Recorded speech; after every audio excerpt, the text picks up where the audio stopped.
Welcome to MFIF। আসসালামু আলাইকুম আরহামতুল্লাহ।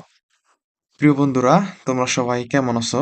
আশা করি মহান আল্লাহ তাআলার অশেষ রহমতে তোমরা সবাই অনেক অনেক ভালো আছো। MFIF এর আজকের আয়োজনে তোমাদের সবাইকে জানাচ্ছি সাদর সম্ভাষণ। তোমরা যেখানে যে অবস্থায় যেখান থেকে আমাদের সাথে এই মুহূর্তে সংযুক্ত আছো বা আমাদেরকে দেখতেছো বা আমাদের ক্লাসের সঙ্গে আছো, তোমাদেরকে সবাইকে জানাচ্ছি অনেক অনেক শুভেচ্ছা এবং অভিনন্দন।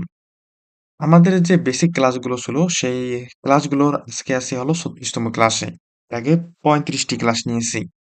তোমরা যদি এর আগের ক্লাসগুলো না করো, তাহলে অবশ্যই ডান দিকের আই বাটনে ক্লিক করে এর আগের ক্লাসগুলো করে নিবা। অথবা নিচে ডেসক্রিপশন বক্সে আমি লিংক দিয়ে রাখবো, সেখান থেকে তোমরা দেখে নিতে পারো।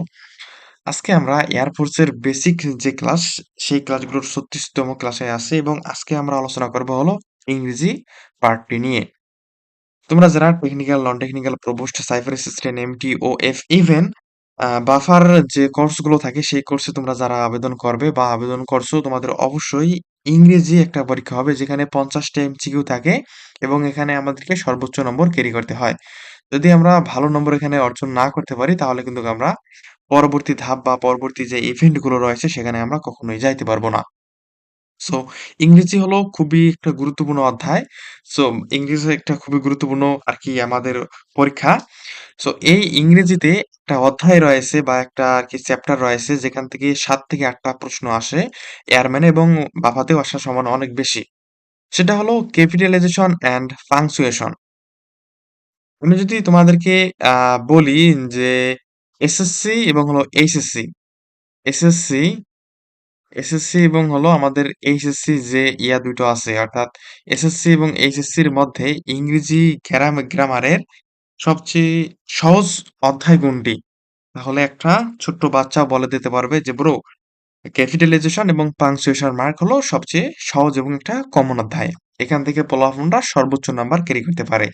যেহেতু এখান থেকে পোলাপানরা সর্বোচ্চ নম্বর ক্যারি করতে পারে, তাহলে আমাদের পরীক্ষায় যেটা আমাদের একটা লাইফের গুরুত্বপূর্ণ আরকি অধ্যায়, যেখানে আমরা যদি সফল হতে পারি, তাহলে আমার ফ্যামিলি দাঁড়াইতে পারবে, আমি দাঁড়াইতে পারবো এবং এই পৃথিবীতে আমার একটা স্তর থাকবে। সো সেখানের জন্য আমরা একটু যদি গুরুত্বপূর্ণভাবে এই ক্যাপিটালাইজেশন এবং পাংচুয়েশন মার্কটাকে হাতের নিয়ে যদি সামনের দিকগুলো যাই, তাহলে অনেক ভালো হয়। সো আজকের এই বেসিক ৩৬তম ক্লাসে আমরা ইংরেজির ক্যাপিটালাইজেশন এবং পাংচুয়েশন মার্কের বেসিকটা জানার চেষ্টা করব। অ্যান্ড ২য় পার্টে আমরা শেষের দিকে কিছু আমরা এক্সাম্পল আমরা তোমাদের সামনে তুলে ধরব। এই ক্লাসটা একাধারে আ তোমরা যারা একাডেমিক প্রিপারেশন নিচ্ছ তোমাদের ক্ষেত্রেও গুরুত্বপূর্ণ এবং তোমরা যারা এয়ারম্যানের জন্য প্রিপারেশন নিচ্ছ তোমাদের জন্য সমানভাবে প্রযোজ্য। সো তাহলে বুঝতে পারছো আমরা কি বিষয়টা নিয়ে আলোচনা করব? হ্যাঁ, এখন আমি একটা এখানে তোমাদেরকে কথা বলে রাখি, সেটা হলো এই ক্লাসগুলো তাদের জন্য গুরুত্বপূর্ণ যারা, তাদের জন্য আরকি প্রযোজ্য যারা ক্যাপিটালাইজেশন এবং পাংচুয়েশন মার্ক সম্পর্কে হালকা পাতলা জ্ঞান আছে। আর যারা একদম আ আরকি এক্সপার্ট তাদের ক্ষেত্রে কিন্তু এই ক্লাসটা প্রযোজ্য নয়। ফার্স্ট অফ অল আমি তাহলে শুরু করি ১ম থেকে। আমি প্রথমত ক্যাপিটালাইজেশন এবং পাংচুয়েশন মার্কের আলাদা, আলাদা ব্যাখ্যা তোমাদেরকে এখানে একটু হালকা করে বোঝাই দেবনি। ১ম এ আমরা যেটা আসবো সেটা হলো ক্যাপিটালাইজেশনটা আসলে কি? সেটা হলো কোন সেন্টেন্স এর আগে, মানে কোন সেন্টেন্স এর আগে যদি ১ম যে অক্ষরটা আছে, ১ম যে লেটারটা আছে সেটা কিন্তু বড় হাতের হবে। দ্বিতীয়ত হলো কোন নাম প্রকাশ করতে আমাদের ১ম যে অক্ষরটা হবে সেটা কিন্তু বড় হাতের অক্ষর হবে। আমি অর্থাৎ আমি বোঝাতে যে আইটা আমরা লিখি, এই আইটা সবসময় কিন্তু বড় হাতের অক্ষর হবে। আল্লাহ বা গড এর ১ম অক্ষরটা অবশ্যই কিন্তু বড় হাতের অক্ষর হবে। আল্লাহ এর প্রোনাউন যেটা আছে অর্থাৎ হি, এর ১ম অক্ষরটা কিন্তু বড় হাতের অক্ষরে হবে। ভিডিওটা আমি বারবার বলতেছি, ভিডিওটা তাদের জন্য গুরুত্বপূর্ণ যারা ক্যাপিটালাইজেশন এবং পাংচুয়েশন মার্কে হালকা পাতলা বোঝো। একটু শেষ সময়ে এসে ঝালাই দেওয়ার জন্য আমাদের এই ভিডিওটা বা আমাদের এই ক্লাসটা। যারা একদম আরকি এগুলোতে এক্সপার্ট তাদের জন্য এই ক্লাসটা কিন্তু না। তোমরা চাইলে স্কিপ করতে পারো। ইচ্ছা ভাই খুশি। এখন আসি পাংচুয়েশন মার্কের ক্ষেত্রে। পাংচুয়েশন মার্কের ক্ষেত্রে আসলে ওই দাঁড়ি, কমা, ফুল স্টপ এখানে কখন কিভাবে কেমনে বসবে সেগুলো সম্পর্কে আমি হালকা পাতলা এখানে ব্যাখ্যা করার চেষ্টা করছি। আচ্ছা, প্রথমত যেটা আসি পাংচুয়েশন মার্কেট সেটা হলো ২ টি পদকে আলাদা করতে আমরা কমা কিন্তু ব্যবহার করতে পারি।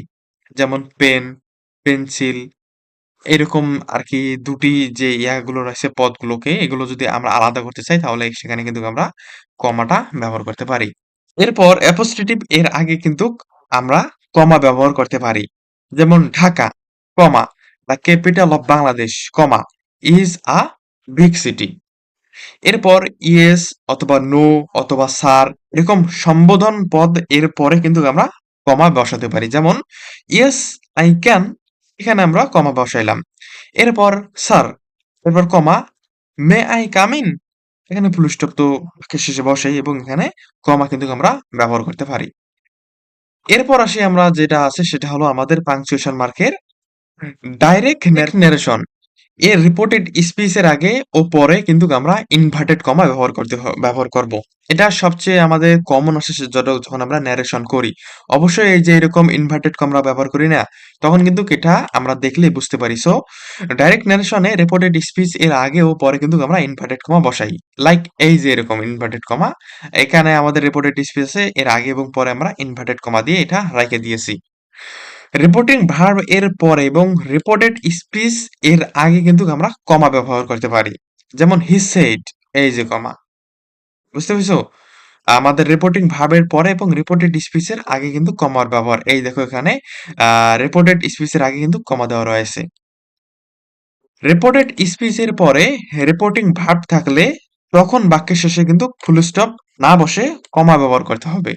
লাইক এই যে এখানে আমাদের কি দেওয়া রয়েছে, রিপোর্টিং ভার্ব যেটা রয়েছে, রিপোর্টিং ভার্ব কিন্তু আমাদের কি পরে দেওয়া রয়েছে এবং রিপোর্টেড স্পিচ আগে দেওয়া রয়েছে। সো সেক্ষেত্রে আমরা এখানে কিন্তু কমা ব্যবহার করেছি। আই হোপ তোমরা বুঝতে পেরেছো।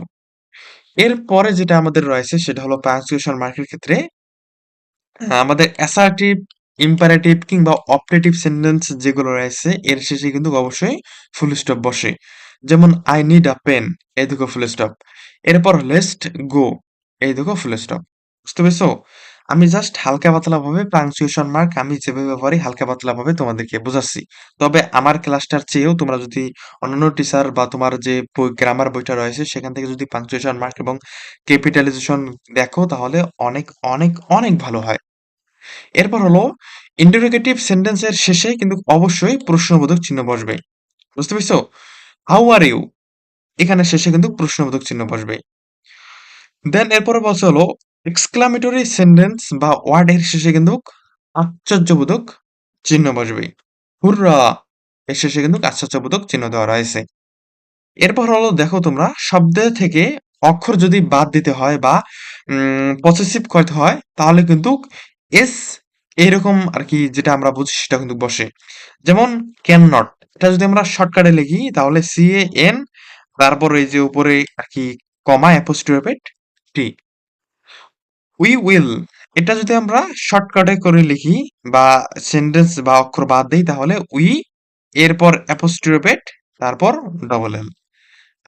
আই হোপ তোমরা হালকা পাতলা বুঝতে পাইছো। এটাই হলো পাংচুয়েশন এবং ক্যাপিটালাইজেশনের যে আমাদের নিয়ম রয়েছে বা আমাদের এখানে যে রুলস গুলো রয়েছে, আমি হালকা পাতলা ভাবে কয়েকটা রুলস বা কিছু নিয়ম তোমাদের সামনে তুলে ধরছি। তোমরা চাইলে এগুলো স্ক্রিনশট দিয়ে রাখতে পারো।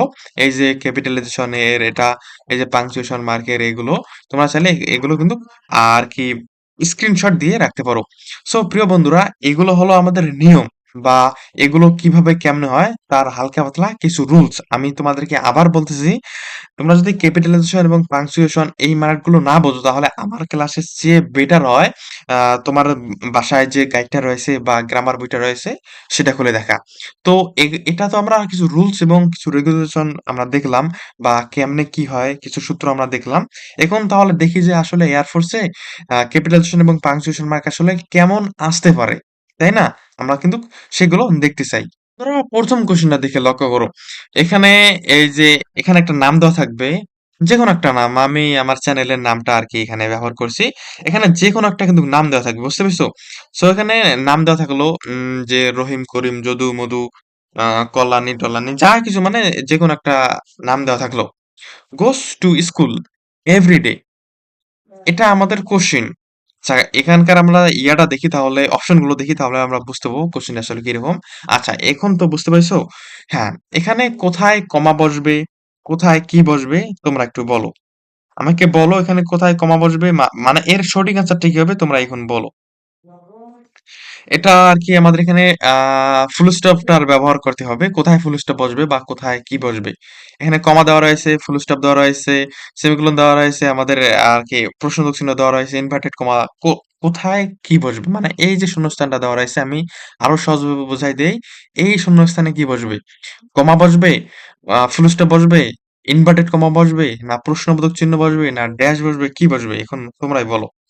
আমরা এতক্ষণ যে নিয়মগুলো পড়লাম ঠিক তারই আদলে কিন্তু এই প্রশ্নটা। এখানে বলছে হলো MFIF বা তোমার নাম তুমি গোস টু স্কুল এভরিডে। তাহলে এই জায়গাটাতে কি বসবে? আচ্ছা, এর যে সঠিক অ্যান্সারটা সেটা কিন্তু বি নম্বর তথা ফুল স্টপ বসবে।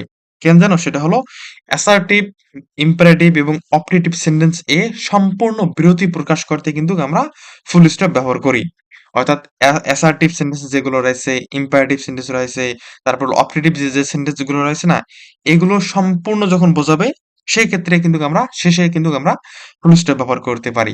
তাহলে বলতো তোমার নাম গোস টু স্কুল এভরিডে এটা কি সেন্টেন্স? অ্যাসার্টিভ, ইম্পারেটিভ না অপটেটিভ? এখন বলো, বলো। এটা হলো অ্যাসার্টিভ সেন্টেন্স। আই হোপ তোমরা এগুলো পারো। তাহলে এটার সঠিক অ্যান্সারটা কি? সঠিক অ্যান্সার হলো বি নম্বর শেষে আমাদের ফুল স্টপ বসবে। এখন ২ নম্বর কোয়েশ্চেনটা দিকে লক্ষ্য করি। প্রিয় বন্ধুরা ২ নম্বর কোয়েশ্চেনটা দেখে যদি লক্ষ্য করো এখানে বলছিল মিম সেড টু মি এইখানে ড্যাশ রয়েছে। হাউ গোস দ্য এনিমি এবং এখানে শূন্যস্থান দেওয়া রয়েছে। তাহলে আমার কোশ্চেন হলো ব্রো তুমি যে একটু আগে আমার রুলস গুলো দেখলা এখন বলো এই শূন্যস্থানে কি বসবে এবং এই শূন্যস্থানে কি দা বসবে এখন তুমি বলো এটা কিন্তু আমি একটু আগে আর কি তোমাদেরকে বোঝায় দেখাই দিয়েছি যে আম, আমাদের যে পাংচুয়েশন মার্ক ক্যাপিটালাইজেশন কোথায় কেমনে কিভাবে বসে আমি তোমাদেরকে অপশন দিলাম তোমাদের কিন্তু এয়ারম্যান পরীক্ষায় এরকম 4টা করে অপশন দেওয়া থাকবে সরি আচ্ছা এখন বলো এখানে কোথায় কি বসবে বুঝতে পেরেছো? একটু বলো প্রিয় বন্ধুরা আমাকে একটু বলো এখানে কোথায় কি বসবে? আচ্ছা যাই হোক আর চিন্তা করা লাগবে না। এর সঠিক অ্যান্সারটা আমি সঠিক অ্যান্সারটা না বলে দেওয়ার আগে তোমাদেরকে এখানে বলি দেখো। এটা কি জানো? এটা হলো রিপোর্টেড স্পিচ এর শুরুতে এবং শেষে ইনভার্টেড কমা বসে। এখানে রিপোর্টেড স্পিচটা কই? কোনটা বলো তো? হ্যাঁ, রিপোর্টেড স্পিচ এর শুরুতে এবং শেষে আমরা জানি অবশ্যই ইনভার্টেড কমা বসবে। তাহলে এর সঠিক অ্যান্সার আমাদের কি?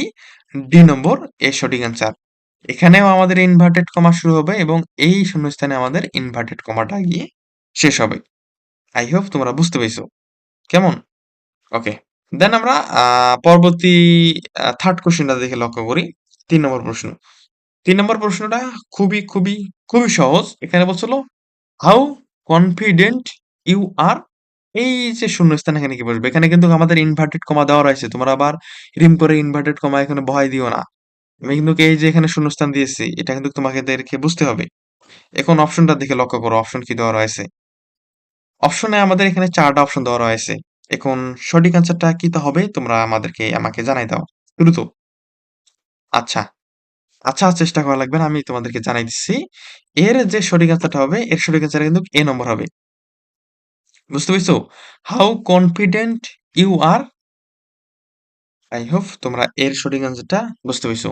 যদি এটা বুঝতে পারছো বা আমার এই ক্লাসটা যদি তোমাদের আর কি বুঝতে পারো তাহলে আমাকে এর পরবর্তী যে প্রশ্ন দেওয়া রয়েছে ৪ নম্বর কোয়েশ্চেন এটা বলো। এটা বলো এর সঠিক অ্যান্সারটা কি তা হবো বা এর সঠিক অ্যান্সারটা কি?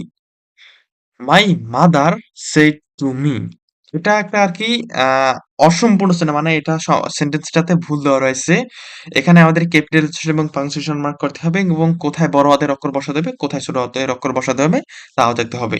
আমরা এয়ারম্যানের technical, non technical, cipher assistant যখন ট্রেডে পরীক্ষা দেব তখন কিন্তু আমাদের এরকম একটা প্রশ্ন দেওয়া থাকবে এবং নিচে এরকম ৪ টা আমাদের অপশন দেওয়া থাকবে।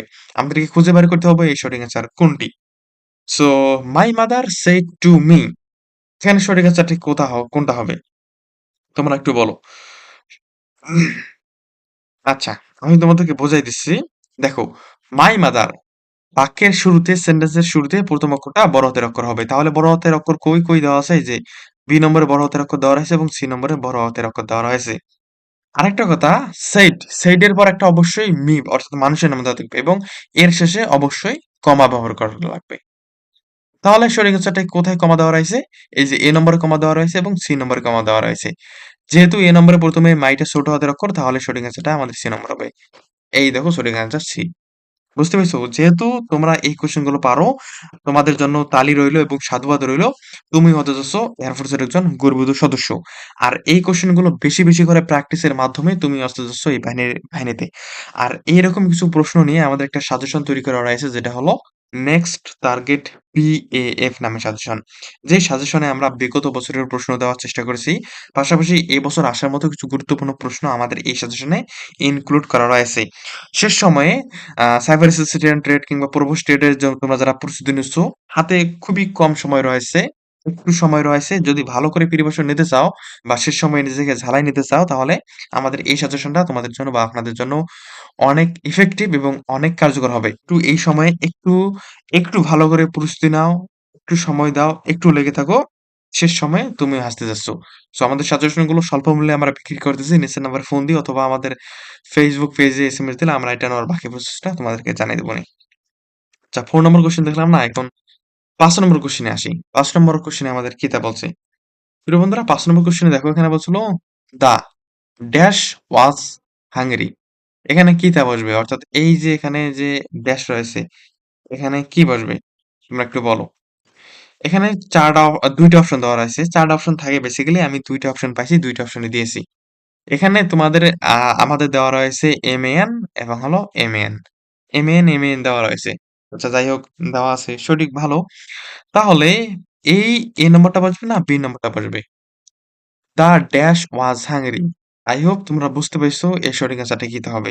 এই সঠিক অ্যান্সারটা কিন্তু A নম্বর হবে। কারণ এই যে মাঝে যেটা বসে সেটা কিন্তু বড় হাতের অক্ষরটা হবে না। এখানে অবশ্যই ছোট হাতের অক্ষর বসবে তথা এইরকম MAN হবে। এখানে কোনো অবস্থাতেই বড় হাতের অক্ষর বসবে না। আই হোপ প্রিয় বন্ধুরা আ তোমরা বুঝতে পেরেছো এটা কেমনে কি হলো।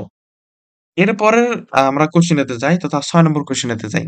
প্রিয় বন্ধুরা ৬ নম্বর কোয়েশ্চেনটা যদি তোমরা একটু হালকা পাতলা নজর দাও, তাহলে দেখতে পাবা এখানে বলছে হলো, "I am sorry dash Aziz dash" এই ড্যাশে কি বসবে? এই ড্যাশে কি বসবে? আমি অপশনগুলো দিয়ে দেই তোমাদের বোঝানোর সুবিধার্থে বা বোঝানোর ক্ষেত্রে। আচ্ছা এখানে এই আশ্চর্যবোধক চিহ্ন বসবে। এ নম্বর যদি ধরি এখানে আশ্চর্যবোধক চিহ্ন বসে এবং এখানে ফুল স্টপ বসে।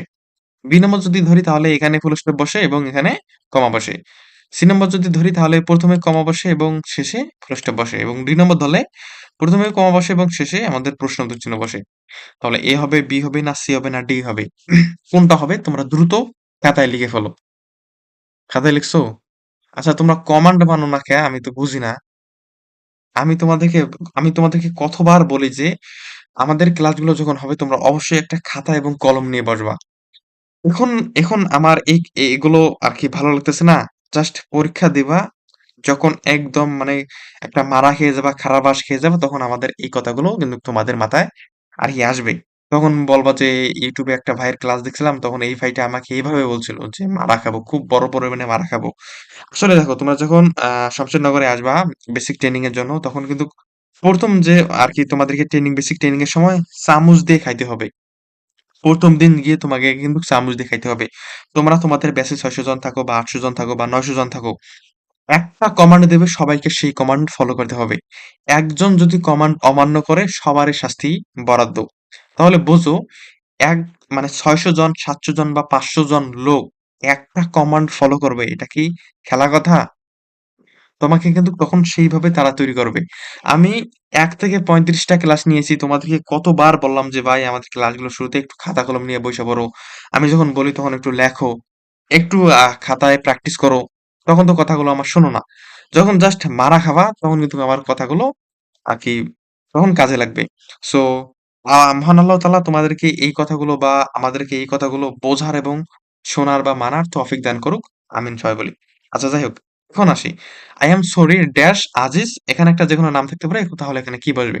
দেখো, এটার হলো বাক্যের শুরুতে নাম থাকলে তারপর কিন্তু কমা হয়। যদি বাক্যের শুরুতে এটা যদি বাক্য শুরু হতো তাহলে আমরা কিন্তু পরবর্তীতে কমা বসাইতাম। এবং বাক্যের শেষে যদি নাম থাকে তাহলে কিন্তু আ তার আ তার আগে কিন্তু কমা আমরা ব্যবহার করতে পারবো। অর্থাৎ অবশ্যই এর আগে আমরা কমা ব্যবহার করব এবং শেষে ফুল স্টপ ব্যবহার করব। তথা নাম এটা দেওয়া রয়েছে। এটা যদি বাক্যের শুরুতে থাকতো তাহলে তারপরে আমরা কমা ব্যবহার করতাম। যেহেতু এটা একটা বাক্যের শেষে দেওয়া রয়েছে তাহলে তার আগে কমা ব্যবহার করব। দ্যাট মিনস আমরা এই দেখো এখানে সঠিক অ্যান্সারটা যেটা হবে সেটা হলো সি নম্বরটা হবে। এই যে এখানে কমা হবে, এখানে কমা হবে এবং বাক্যের শেষে ফুল স্টপ হবে। আই হোপ তোমরা বুঝতে পারছো। এরপর যে আমাদের ৭ নম্বর কোয়েশ্চেনটা রয়েছে সেটা তোমরা একটু লক্ষ্য করো। ৭ নম্বর কোয়েশ্চেনে আমাদের যেটা দেওয়া রয়েছে, এখানে বলছে হলো, "sir, I am in class 11" এটা একটা আরকি আ মানে এখানে একটু করা লাগবে। আমি অপশনগুলো তোমাদের সুবিধার্থে দিয়ে রাখতেছি। এখানে দেখো, সঠিক অ্যান্সারটা কি হবে? সঠিক অ্যান্সারটা কিন্তু সঠিক অ্যান্সারটা হয় ডি নম্বর। কেমনে ডি নম্বরটা হয়? দেখো, স্যার, তারপর হলো ah thank you, but, oh, well, however এরকম এই যে ইয়াগুলো রয়েছে, ইয়েস, এইগুলো এগুলোর পরে কিন্তু কমা ব্যবহার করা হয়। সো এখানে স্যার দেওয়া রয়েছে, আমরা পরবর্তীতে কমা ব্যবহার করছি। স্যার, তারপর হলো yes, but, thank you, excuse me, oh, will এই বাক্যগুলো থাকলে কিন্তু আমরা এর পরবর্তীতে কমা ব্যবহার করি। বুঝতে পেরেছো? সো সেই হিসেবে কমায় দেখো এখানে দেওয়া রয়েছে, এখানেও কমা দেওয়া রয়েছে। কিন্তু লাস্টে এখানে একটা ফুল স্টপ ব্যবহার করা লাগবে। যেহেতু এখানে লাস্টে ফুল স্টপ নাই, এখানে দেওয়া রয়েছে, তাই সঠিক অ্যান্সার আমাদের কিন্তু ডি নম্বর। আই হোপ তোমরা বুঝতে পেরেছো। তো আজকের এই ক্লাসটা আমাদের এ পর্যন্তই। আজকে আমরা ক্যাপিটালাইজেশন এবং পাংচুয়েশন মার্কের যে বেসিক ধারণাটা রয়েছে সেই ধারণাটা বোঝার চেষ্টা করছি। পাশাপাশি আমরা হালকা পাতলা কিছু আ এক্সাম্পল দেখে নেওয়ার চেষ্টা করতেছি। দেখলাম আরকি। সো তোমরা যারা যেকোনো ট্রেডে আবেদন করছো না কেন, অবশ্যই আমাদের এই ক্লাসগুলো করার চেষ্টা করবা। পাশাপাশি আমাদের যে সাজেশন গুলো থাকে, সেই সাজেশন গুলো একটু নেওয়ার চেষ্টা করবা। ইনশাআল্লাহ আমাদের এই সাজেশন গুলো পাশাপাশি আমাদের এই ক্লাসগুলো করলে ইনশাআল্লাহ তোমরা এয়ারফোর্সের একটা সিট অবশ্যই কনফার্ম করতে পারবা বলে আমরা আশা করি। সো আজকে এই ক্লাসটা এই পর্যন্তই। তোমরা সবাই ভালো থেকো, সুস্থ থেকো। Till then take care. আল্লাহ হাফেজ।